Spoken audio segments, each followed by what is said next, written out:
오늘은 뭐 이창동 감독의 대표작이죠. 그렇죠. 예, 대표작. 예, 이창동 감독 그 집 밀양을 좀 다뤄보도록 하겠습니다. 예. 직업 영화 감독 이런 것도 그런 거 해주셔야죠. 아니고, 예. 밀양의 영어 제목이 시크릿 션샤인이더라고요. 맞아요. 비밀스러운 햇빛. 맞습니다. 네, 그 영화상에 나오는 얘기니까 하고 오늘 제가 이 테마로 잡은 게 있어요. 오늘 영화는 션샤인? 아니죠. 기독교? 기독교도 아닙니다. 기독교는 예. 굉장히 또 예. 위험하죠. 나는 다른 사람의 고통을 얼마나 이해할 수 있을까라는 테마인데 이거는 그러니까 나와 타인 그러니까 두세 개가 있는데 그 두세 개의 중간에 상대방을 바라보긴 해요. 상대방을 바라보지만 그 사이에는 뭔가 모를 막이 쳐져 있어. 그래서 계속 오늘은 두세 개에 대한 대립을 대립이라고 표현 못하고 두세 개를 서로 바라보는데 닿지 않는. 예, 닿지 않는 그러니까 손이 닿지 않는 두세 개에 대한 얘기를 계속 해보려고 합니다. 이런 관점으로 영화를 보려고 그래요. 영화 포스터가 이게 대표 포스터인데 이 포스터를 왜 이렇게 만들었나. 자 보면은 이제 그 이 포스터에는 송강호의 비중이 굉장히 배우의 비중이 상당히 크게 나오네요. 그리고 그 이 포스터만 봤을 때는 딱 로맨스물이에요. 이런 사랑도 있다. 앞에 와. 여자가 울고 있고 뒤에 남자가 우산을 들고 앞에 있는 여자를 지켜보고 있는 그런 이 포스터를 보고 이 영화를 보러 가면 멜로 영화로. 엄청 실망하고 나오지 않을까. 그러네. 너무 포스터를 그리고 뭐라고 돼 있냐면 이거밖에 전도연, 없나, 보통? 송강호, 이창동 감독의 사랑 이야기. 이창동 감독의 사랑 얘기 뭐야? 그러니까 뭐 삼각관계야 뭐야? 아 그게 삼각관계로 아니 그렇게 돼 있잖아요. 봐봐요. 전도연, 송강호, 이창동 감독의 사랑 이야기. 아, 근데 이건 진짜 마케팅을 정말 이상하게 했구나. 그러니까 되게 이상하더라고요. 난 이 포스터 보면서 이게 뭐지? 야 선생님 이거 너무 이상하다. 그러니까 나는 이해를 못하는구나 이 포스터를. 이 포스터가 버전이 여러 개 있잖아요. 그래서 이제 다음 포스터 버전을 보여드리려고 합니다. 전 이 포스터가 훨씬 이게 맞네. 이 영화를 잘 표현한 포스터입니다. 이거는 우리 전도연 배우님이 그늘에 이렇게 앉아 있는데 전도연 배우님 위로 하얀 그 비밀스러운 햇빛이 따스하게 비치고 있는 하얀 벽 이런 느낌인데 이게 이 영화를 잘 표현하는 것 같고 이런 사랑도 있다 해서 그 전도연의 눈이 어디로 가 있냐면 약간 좀 위쪽을 쳐다보고 있어요. 네. 그리고 이런 사랑이 이 영화에서 얘기해 주려는 어떤 사랑인지에 대한 얘기도 있는 것 같아요. 그리고 하얀 벽면에 시크릿 션샤인이라는 그 제목이 딱 들어가 있어요. 저것도 의도적으로 저기다 써놓은 게 아닌가라는 느낌이 들어요. 이 포스터가 훨씬 이 포스터에는 전도연, 송강호, 이창동 감독의 사랑 이야기라고 안 써 있어. 아니 아까 그 포스터 왜 그렇게 만든 거냐고. 누가 보면 삼각관계 억울어. 그러니까 야 진짜 저 포스터 진짜 억울하고 그리고 하나도 안 감각적이야. 이게 훨씬 더 감각적이에요. 뭐 제가 늘 하는 장르 멜로가 들어가 있어. 작은 폰트. 그다음에 액션도 들어가 있대. 액션이죠, 여기 액션. 액션이 뭐가 있지? 액션은 그 뭐지 막 그렇네. 춤출 때? 그래서 아니 누가 이거 장르를 설정하는 거야? 15세 관람 등급가고요. 감독 각본 이창동. 근데 이게 원작이 있어요. 이청춘 작가의 단편 소설 벌레 이야기라는 원작을 가지고 만든 영화고 출연을 한번 보겠습니다. 전도연, 송강호, 이창동 감독은 출연하지 않아요. 네. 근데 우리가 알만한 배우들이 출연해요.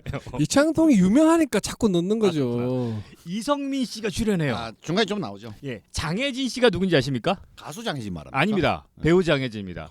바로 이분이 기생충의 충숙 송강호의 아내로 출연했던 장혜진 배우가 출연하고요. 네네. 요즘 더글로리로 뜨고 있는 염혜란 배우님이 또 출연합니다. 아시죠? 도깨비에서 우리 고은에게 밥그릇 던지는 그 유명한 염혜란 배우님이 이 영화에 출연했었어요. 이 영화 기억 안 나는데. 야, 안 나죠. 너무 스쳐가는 등장인물로. 기도하시는 분 중 하나인가? 지금은 너무나 유명하신 분들인데 이때는 그렇지 않았습니다. 이게 2007년 작품입니다. 그러니까 많이 지났네요. 지난번 박하스탕이 2000년이니까. 2000년이니까 되게 많이 지나서 영화를 만드신 것 같아요. 중간에 저기 한 작씩 중간에 정치하시고 뭐 하시는 오아시스 있었죠. 중간에 오아시스 있고 한 2, 3년 또 예. 정치하시고 나서 나온 거니까. 네. 영화 시간은 141분이고 제작비가 50억이나 들었어요. 예. 저게 뭐 50억 들 게 있었나? 어쨌든 들었대요. 이게 얼마죠? 1,100달러 정도? 월드 1,100만. 100만. 1,100달러 벌어서 큰일 납니다. 100몇십만 원밖에 안 되는데. 1,100만. 한국 관객 수가 170만 명. 1,700만의 명량입니다. 명량. 모르겠으면 170만으로 써주세요.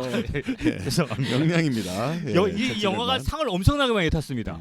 상을 좀 얘기해. 상탄 거에 비해서 170만 원 너무 적네요. 대표적으로 2007년 대한민국 영화대상 최우수 감독상, 작품상, 남우주연상, 여우주연상 4개를 중요한 거 다 받아버렸네요. 제1회 아시아 태평양 스크린 어워드 최우수 작품상 여우주연상, 2028회 청룡영화상 여우주연상, 27회 한국영화평론가 협회상 여우주연상, 제10회 디렉터스 컷 시상식의 올해의 감독상, 올해의 남우배우상, 올해의 여자배우상, 제3회 한국 대학영화제 올해의 남자배우, 올해의 여자배우상, 60회 칸 영화제 여우주연상. 이게 대박이죠. 예, 전도연이 이걸로 칸 그쵸. 영화제 여우주연상을 탔고요. 정말 많이 받네. 2008년 44회 백상예술대상 영화감독상, 제2회 아시아 필름 어워드 최우수 작품상, 최우수 감독상, 여우주연상. 상을 엄청나게 많이 받은 영화입니다.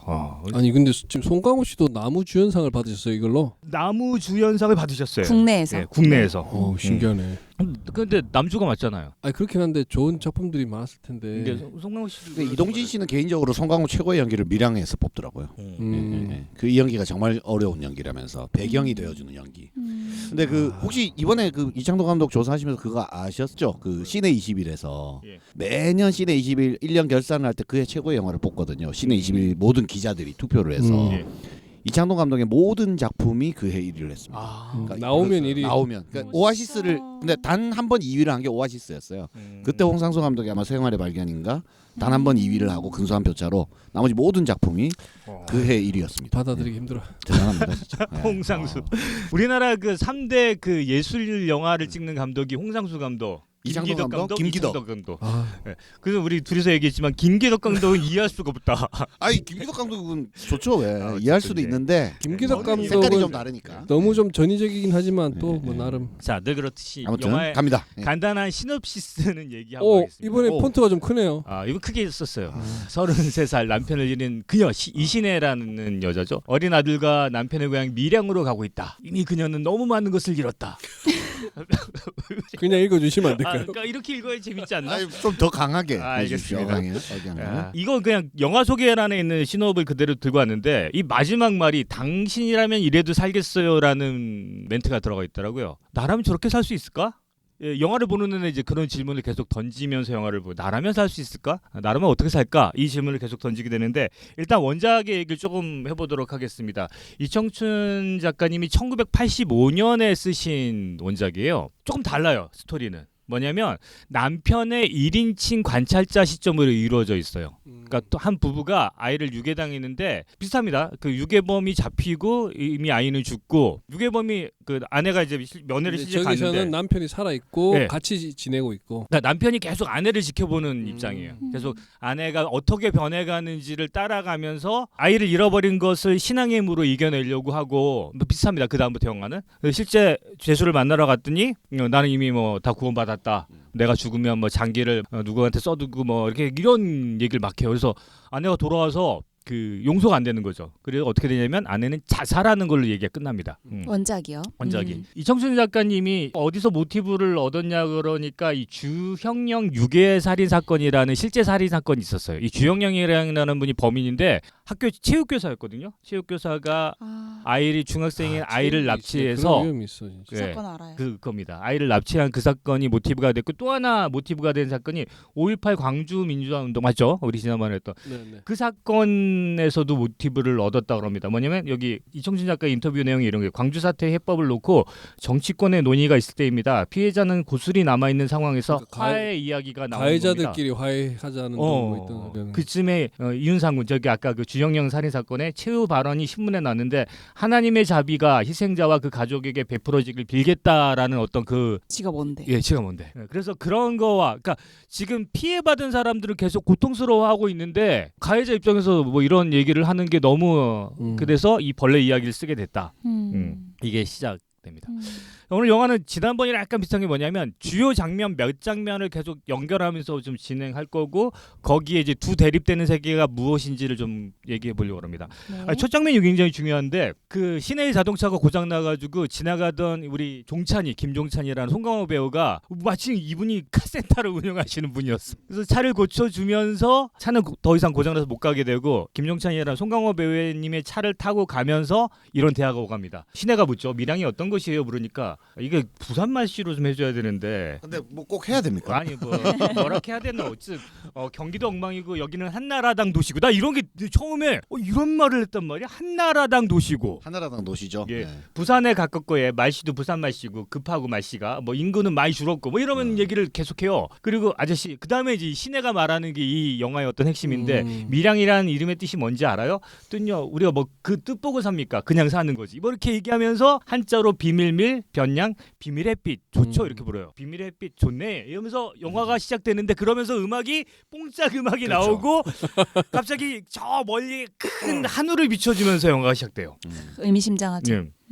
되게 밝은 하늘 이제 희망찬 미래가 마치 펼쳐지는 것처럼 쭉 뻗은 도로를 비춰주면서 영화가 시작해서 이 앞부분 보면은 아 진짜 로맨스물인가? 뭐 이런 생각이 들 정도죠. 근데 바로 이제 영화 얼마 안 지나서 바로 사건이 벌어지는 것 같아요. 제가 뽑은 주요 첫 장면입니다. 요때까지는 이제 비극이 뭔지 몰랐죠. 근데 두 번째 장면에 이제 저는 이제 두세 개의 대립이 이 두 번째 장면에서 이어지는데 요 장면에서 그런 얘기예요. 사람 사는 곳이 다 똑같지 않냐.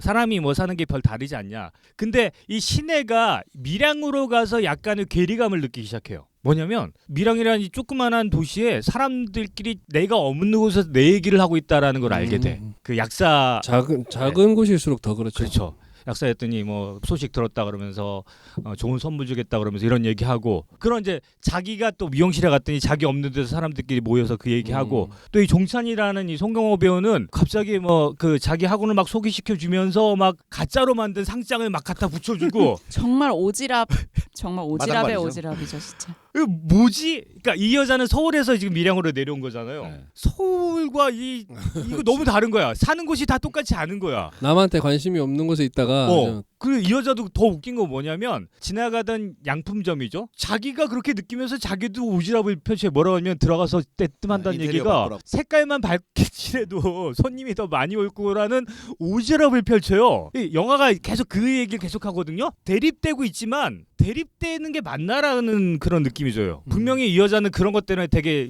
상처받거든요. 자기도 근데 싫다고 하면서 자기도 그런 그걸 똑같은 해. 짓을 하고 예. 선을 넘죠. 네, 항상 이렇게 선을 그러니까 아까 얘기했죠. 두 세계는 다른 세계인데 맞닿을 수 없는 세계인데 왔다 갔다 하는 것들이 보여져요. 맞아요. 근데 이제 진짜 충격적인 장면은 뭐냐면 종찬이 별로 안 좋아하거든요. 송강호 배우를 별로 안 좋아해요. 종찬을 예, 종찬을 별로 안 좋아해요. 왜냐하면 좀 그렇잖아. 가짜 막 상장도 붙여놓고 되게 노골적으로 과도한 관심이죠. 그리고 누가 봐도. 자기한테 관심 보이는 게 너무나 티가 나는 거야. 네, 그렇죠. 근데 이제 제가 이제 뽑은 다음 장면이 이 장면인데 아이가 유괴됐고 유괴범한테 전화가 왔어요. 돌아서는 장면. 예, 유괴됐고 유괴범한테 전화가 와서 제일 먼저 찾아가는 사람이 누구냐면 종찬인 거예요. 이게 아까 그 둘의 대립이 또 한 번 선을 넘게 되는 것 같은데 이 장면이 이동진 기자가 뽑은 최고의 명장면이라고 이걸 뽑았더라고요. 찾아보니까 이것이 이상하냐면 분명 여자가 종찬을 찾아가는 거거든요. 그러면 여자 입장에서 종찬을 바라봐야 돼요. 화면이. 근데 재밌는 게 이 종찬이 그때 뭐 하고 있냐면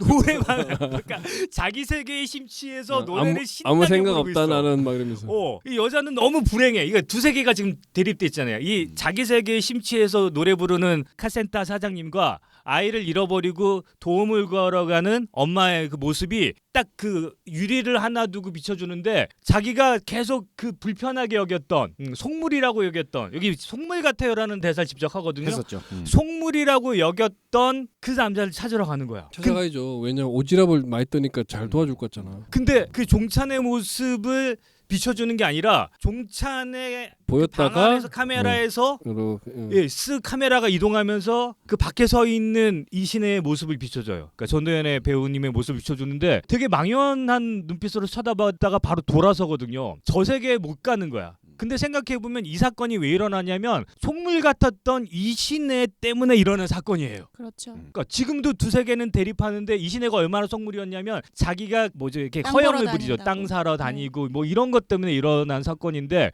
전 계속 두 세계는 대립하는데 이 두 세계가 정말 대립하는 게 맞나라는 느낌이 계속 들었거든요. 그 진짜 제가 펑펑 울었던 장면이 이 장면이에요. 한 박사님도 같이 펑펑 울었습니까? 전 진짜 많이 울었어요. 저도 밀양 보고 많이 네, 울었던 이거 것 너무 그런데 뭐냐면 도움을 못 구하잖아요. 있잖아. 그리고 자기가 부렸던 나는 이게 자기도 너무 속물 같았던 게 아닌가라는 생각이야. 왜냐면 속물이라고 얘기해놓고 자기는 그 속물인 사람한테 도움을 구하러 가는 장면이었잖아요. 그리고 돌아서 가지고는 쓰러져서 그 길거리에서 방법이 없으니까. 방법이 없으니까 혼자 이걸 해결하겠다고 오는 장면처럼 보였거든요. 이걸 혼자 몸이 해결하겠다고. 오그라들어가지고. 그게 진짜 가슴이 묵묵해지더라고요. 내 자식에게 저런 일이 벌어지면 나는 누구에게 손을 뻗칠 것인가? 아무도 없는 도시에서. 그나마 내가 속물이라고 얘기했지만 나한테 손을 먼저 건네준 사람을 찾아갈 수밖에 없나 나도? 오지라퍼를 찾아가야 되는데 쉽지 않죠. 근데 그 사람은 저기서 노래를 부르면서 자기 세계에 심취해 있어. 막 그냥 계속 그 노래가 신에 대한 사랑 노래였어요. 맞아요. 예. 그 다음에 이제 아이 시체를 찾는 장면도 명장면이라고 생각하는데 그건 경찰 들어가지고. 예.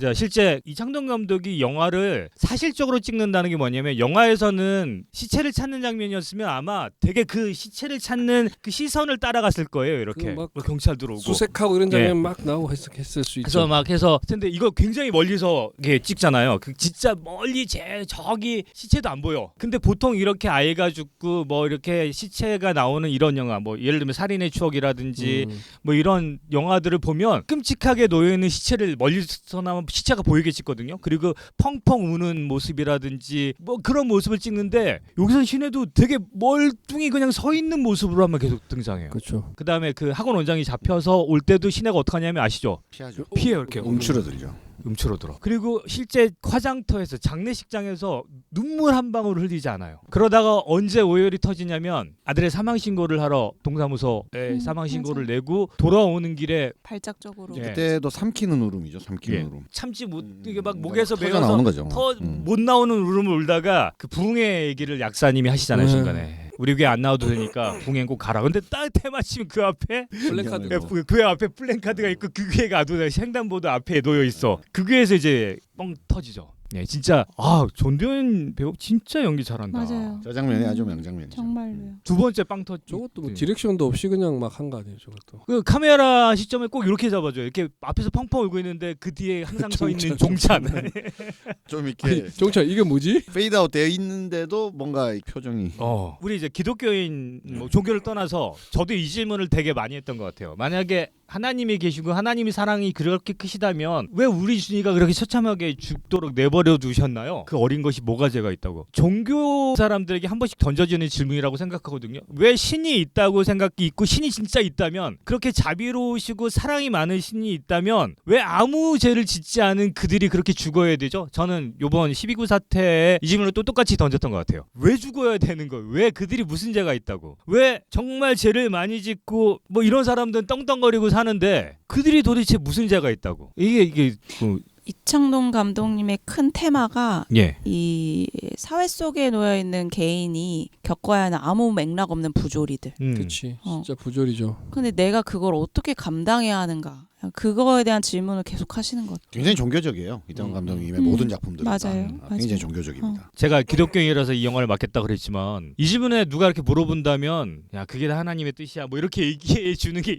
여기 중간중간에 나오는 기독교인들의 모습인데 그렇게 대답하는 게 맞나? 저는 저 영화가 기독교적으로 굉장히 좋은 영화라고 저도 생각합니다. 너무 좋은 영화. 너무 좋은 기독교 영화예요. 예. 너무 좋은 기독교. 기독교가 어떻게 해야 하는가에 대해서 잘 질문하는 굉장히 좋은 영화라고 저는 생각되고 제가 알기로는 이창동 감독님이 종교가 특별히 뭐 하나의 종교가 있지는 있지 않으신 않아요. 걸로 알고 있는데 종교의 본질에 대해서 정말 잘 탐구하셨다고 해야 되나? 그래서 밀양에서도 그렇고 다른 영화도 마찬가지지만 기독교가 정말 어떤 종교여야 하는가에 대한 질문을 정말 잘 던지는 너무 좋은 기독교 영화라고 저는 생각합니다.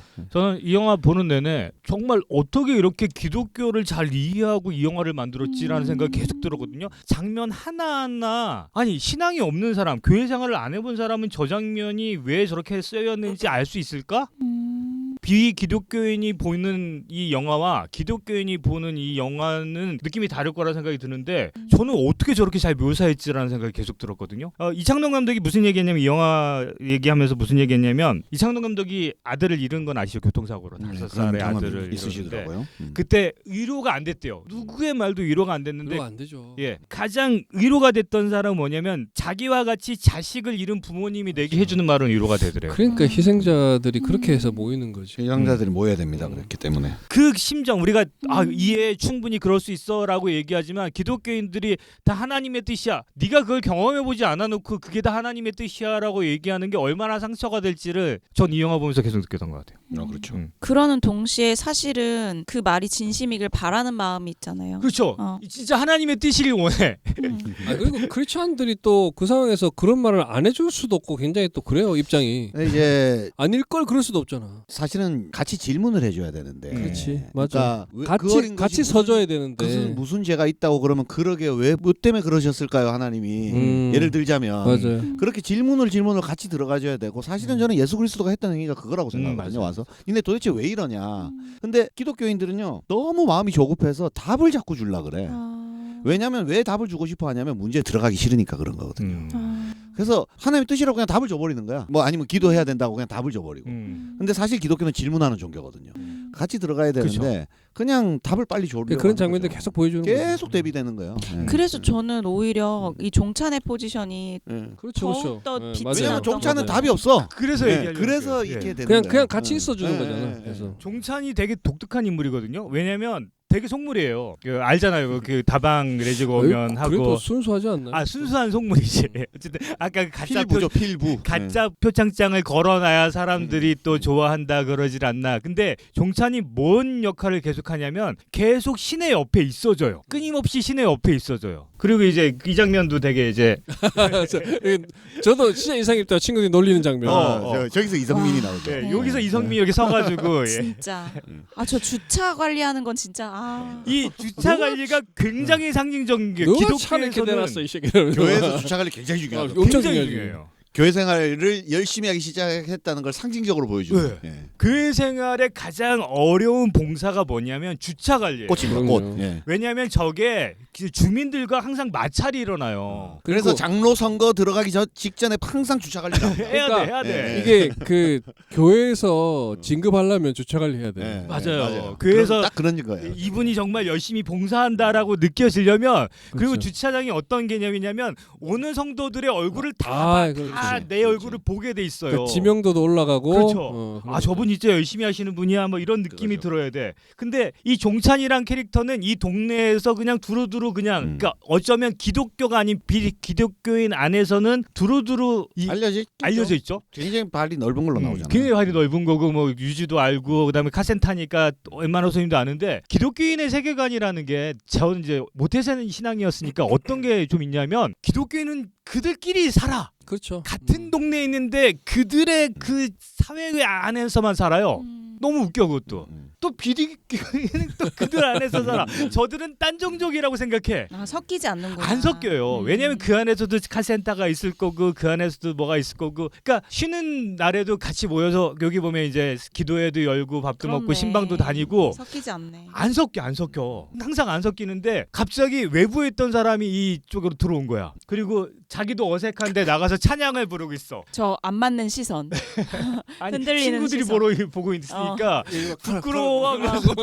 부끄러워하면서도 나는 이제 새로운 세계 친구들이 얼마나 우습겠어요. 제발 좀 가라고 막 그래서. 예, 저기서 왜 저런 노래를 부르고 있을까? 해보신 적 있나요? 안 해보 휴시님은 안 해봤을 거고. 저는 저런 심정 잘 알죠. 그러니까 나중에 좀 나이가 들어서 이제 좀 들어간 케이스긴 하니까. 저는 대학교 때 등교하는 학생들 9시에 저희는 이제 성가봉사단이었으니까 성가봉사단. 예, 아침마다 아침 찬양이라는 거예요. 그러면 친구들이 와가지고 야 너 뭐냐 맨날 거기서 노래 부르고 그리고 이제 수업에 들어가거든요. 그러면 아침에 다 내 얼굴을 봤잖아. 오면서 인사를 이렇게 안녕 어떤 느낌인지 알 것 같아요. 근데 종찬이라는 인물이 되게 중요한 게 뭐냐면 절대 뭐 하나님의 뜻이 여기서 물어봐요. 시내가 왜 교회 다니시는 거예요? 이렇게 물어봐요. 대놓고. 나도 믿음 좋아요. 나도 믿음 좋아. 있어요. 네, 정말 믿음이 있어서 다니시는 거야라고 대묻는데 종찬이 대답을 안 해요. 맞아요. 여기 대답 못해. 네, 대답 못해. 왜냐하면 종찬은 시내만 보고 다니는 거야. 그렇죠. 다른 거 없어. 옛날에 그런 친구들 많았어. 많죠. 솔직히 얘기했어요. 종찬에게는 그냥 교회를 다니는 단 하나야. 시내야. 근데 그렇다고 해서 너 보러 다닌다 이렇게 하긴 그렇잖아. 그러진 않아. 또 신혜가 꾸짖는 점도 바로 그 점이죠. 너는 믿음이 없다. 무슨 이렇게 믿음이 이제 없다. 얘기하는 믿음이 거죠. 없이 무슨 교회를 다니냐. 그런데 그 이후에 벌어진 일을 보면 사실은 정작- 신혜도 크게 다르죠. 정작 신혜도 믿은 지 얼마 되지도 않고. 그렇죠. 근데 이제 시내가 이제 사람들 만나면서 일단 변하잖아요. 맞아요. 네, 변하고 너무 좋다 그러고 새로운 행복이라고 용서할 그러고 거예요. 뭐 교회 오라 오라고 그때 자기를 뒷담화하던 그 양복점 주인한테 가서 오라고 그러고 이런 얘기하고 그러면서 이제 무슨 사건이 터지냐면 저는 이 사건도 되게 중요하다 봐요. 그 살인자의 딸 그렇죠. 그 아주 그 중요하죠. 걔가 폭행을 당하는 장면이 맞아요. 나와요. 그런데 일반적으로 신앙을 가지고 있는 사람이라면 어떻게 해야 되는지를 알고 있었을 거예요. 내려서 내가 알고 있는 도와줘야죠. 땅에 도와줘야 되는데 그 얼굴이 딱 눈을 마주쳤음에도 불구하고 외면하고 가요. 외면하고 가면서 사고를 날 뻔해요. 그러면서 그들이 막 뭐라 그래요. 그 대사도 되게 의미심장하잖아요. 막 팍팍 꽂히는데 그러니까 그 장면에서 신혜가 무슨 결심을 하게 되냐면 내가 정말 용서한 게 아닌 것 같아라는 나는 하나님을 믿어서 다 용서가 됐어. 말로는 다 했는데 말로는 했는데 그 딸을 못 도와주잖아. 그래서 사람들로 하여금 그런 지탄을 받잖아. 그 사람 사람의- 죽여놓고 예, 미안하다고 하면 다냐. 그 얘기가 이렇게 음. 사람 죽여놓고 미안하다고 하냐. 그 얘기를 자기가 받잖아. 아 정말 아이러니한 장면이죠. 맞아요. 거기서도 난 두세 개가 분리됐다고 보거든요. 봐, 신혜는 피해자였어. 근데 그 입장에서 뭐가 되냐면 가해자의 입장이 또 되는 거야. 그래서 항상 이 이야기는 두세 개의 대립처럼 보여지지만 이 사람이 이 사람이고 이 사람이 이 사람인 거야. 그래서 이 신혜가 진짜 용서를 하겠다고 보러 가게 되죠. 그래서 이 유명한 이 장면.